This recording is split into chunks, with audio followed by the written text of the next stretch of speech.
कि TAD minister और साथ ही हमारे उदयपुर के सांसद माननीय मन्नालाल जी, इन दोनों को आदिवासियों का इतिहास और आदिवासियों के हक अधिकार खत्म करने के लिए बनाया है, ऐसा महसूस हो रहा है। वो दोनों रेगुलर आदिवासियों के इतिहास और उनके हक अधिकार पे हमेशा कहीं न कहीं कटाक्ष करते आ रहे हैं। राणा पूजा भील की जयंती कल हुई, पूरे देश में धूमधाम से मनाई, आदिवासी समुदाय ने भी मनाया, अन्य ने भी मनाया। लेकिन जिस तरह से टीएडी मंत्री का कल विवादित बयान आया है, उन्होंने कहा है कि राणा पूजा भील नहीं थे, वो सोलंकी राजपूत वंश थे। एक इतिहास को खत्म करने का काम कर रहे हैं। सबको पता है ऐतिहासिक पृष्ठभूमि के आधार पे उनके वंशज भी हैं, लेकिन जिस तरह से मॉडिफाई करके किसी विशेष संगठन के द्वारा उनको पोषित किया जाता है मानसिक रूप से, और वो ऐसे बयानबाजी करते हैं क्योंकि उनको वोट बैंक का डर है, उनको राजनीति का डर है।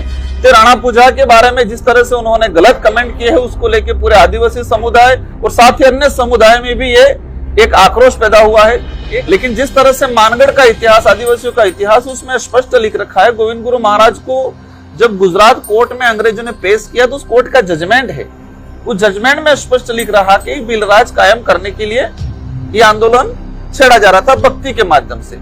तो मन्नालाल जी का न तो इस डूंगरपुर बांसवाड़ा से लेना देना है, न ही उस भक्ति से लेना देना है, और न ही यहाँ का इतिहास जान रहे हैं। लेकिन किसी के इशारे पे ये लोग कहीं न कहीं धीरे धीरे हमारा इतिहास को खत्म करने का काम कर रहे हैं, उनके पार्टी आला कमान को खुश करने के लिए। बहुत लंबे समय बाद भारत आदिवासी पार्टी की तरफ से प्रेस कॉन्फ्रेंस की जा रही है। हम हालांकि छोटे छोटे कार्यक्रमों में कहीं न कहीं बाइट या कहीं न कहीं बयानबाजी जरूर हो जाती थी, लेकिन लंबे समय के बाद यह माना जाए कि विधानसभा 2023 और लोकसभा चुनाव के बाद पहली बार मीडिया के सामने हम सामूहिक रूप से रूबरू हो रहे हैं।